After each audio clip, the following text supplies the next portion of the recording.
રાજકોટ જિલ્લાના ધોરાજી શહેરમાં pre monsoon કામગીરીનો અભાવ જોવા મળી આવ્યો છે। ત્યારે પ્રી મોન્સૂન કામગીરીને લઈને ભાજપ અને કોંગ્રેસ એકબીજા પર આક્ષેપો લગાવી રહ્યા છે।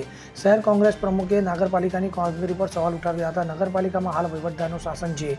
વહીવટદારના શાસનમાં પ્રી મોન્સૂન કામગીરી કાગળ પર જ હોવાનું કોંગ્રેસ દ્વારા આક્ષેપ કરવામાં આવ્યા છે। કોંગ્રેસના શહેર પ્રમુખે કહ્યું કે ભાજપના આગેવાનો પ્રી મોન્સૂન કામગીરી બાબતમાં માત્ર કાગળ પર જ દેખાઈ આવે છે।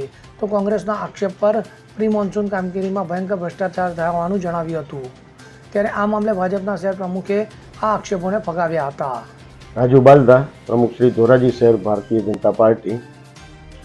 ધોરાજી નગરપાલિકા દ્વારા જે દર વર્ષની જેમ પ્રી મોન્સૂનની કામગીરી કરવાની હોય છે તે અમોએ ધોરાજી નગરપાલિકાના ચીફ ઓફિસર તથા વહીવટદાર શ્રી ડેપ્યુટી કલેક્ટરને પણ રજૂઆત કરેલ છે અને ધોરાજીમાં જ્યાં જ્યાં જરૂરિયાત હોય અહીંયા પ્રી મોન્સૂનની જે કામગીરી કરવાની હોય તે હાલ ચાલુ છે અને ઘણા ઠેકાણે થઈ પણ ગયેલ છે। આ બાબતે અમોએ ચીફ ઓફિસરને પણ ધ્યાન દોર્યું છે અને અગાઉ પણ કીધેલું છે, તો તેના માટેની કાર્યવાહી ચાલી રહી છે અને ચાલુ પણ છે અને અમુક ઠેકાણે થઈ પણ ગયેલ છે।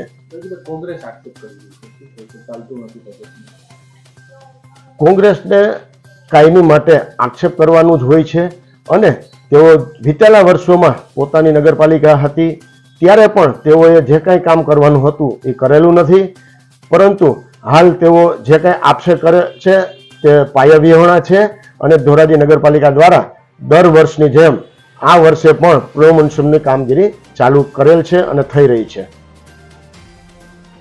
વિમલ સોંદરવા સાથે CN24 ન્યૂઝ ધોરાજી। હવે જુઓ દેશ દુનિયાની તમામ ખબરો તમારી આંગળીના ટેરવે। ઉઠાવો મોબાઈલ અને Google Play Store પરથી ડાઉનલોડ કરો અમારી CN24 ન્યૂઝ મોબાઈલ એપ।